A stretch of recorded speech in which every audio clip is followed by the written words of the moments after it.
Hello my golfers. Today I am going to talk about something that a lot of you have asked me for and is a little bit unclear, and that is what happens on the downswing. Okay, so if we start with the proper posture position, which if you put your hands here and say you have a belt, okay, what you want to feel is that that belt is pointing down to the ground. Okay, or what I say many times is I just take here and push my hip bones back.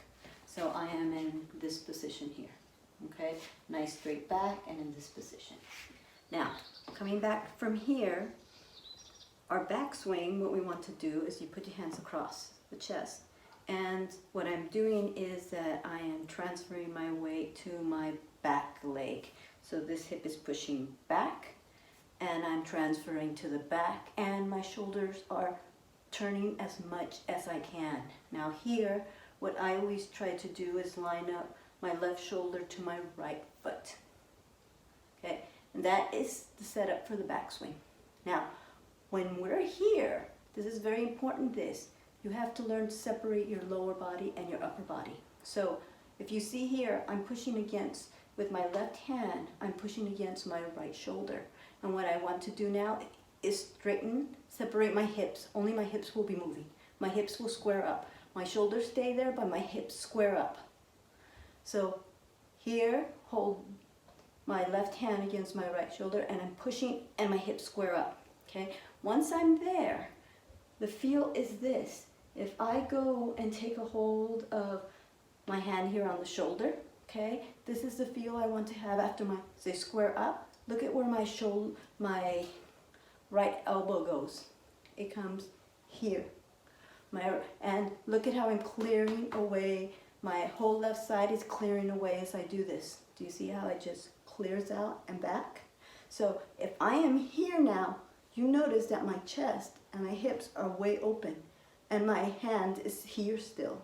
Okay, so the move is from here, and then I go from here, and I feel sort of like a little crunch on my right side. I'm crunching as I do this move that we were practicing of isolating the upper body and the lower body, that these hips are moving. And as those hips move, this right elbow comes to here, clunk here. Okay, and from there, once I'm here, is when I do the big release. Okay, so if I do it slow motion with a club, it would be something like this.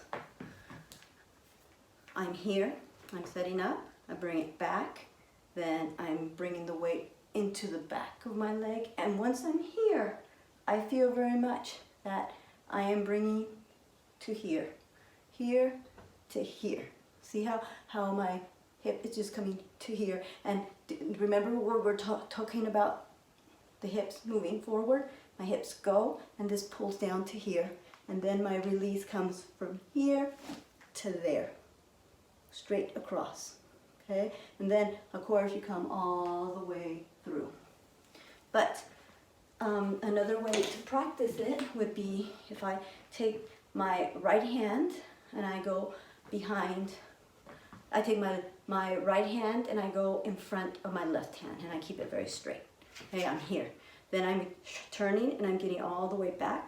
Do you see how I turn, turn, turn, get it all in there? And once I'm here, I really want to feel that my hips start to move out of the way. See the hips move out of the way? And the shoulder comes here. And then from there, I feel the release. Okay? So it's very important that you see that the move is coming from here to here. I'm crunching down, squeezing down this side, and this side opens up. So my hips are here. So that's why we do many times, remember that we're doing we would do the drill of going up, and then the hips go to the center. So we go down a little, and then we lift up and release, okay?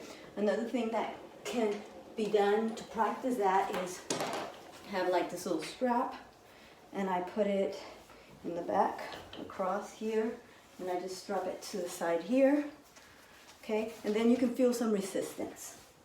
So if I'm here and I have the club here, okay, So I'm here in the position, my proper golf position. I think of my takeaway, bringing it back, back, back. I load up to the back. I'm here to the back. And then I think of this. From here, here, and then moving this across. Okay, so I can practice it so I can get a little bit more tension and get here. So I can come here and feel the whip. So I'm here. If you want to do it slow, you want to first get the hip movement, square it down, slightly down, and then you bring this down and you whip it. Okay, so I hope that clarifies a little bit more the movement of the downswing, what happens from here to here.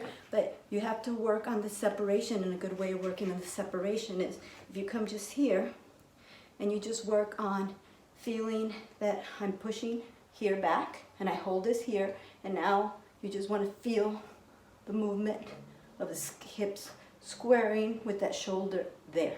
So if I'm here in this position and I come here, and you would just want to feel the separation of the hips moving. That's a good drill to feel, so you feel what initiates the downswing. So I hope that helps a little.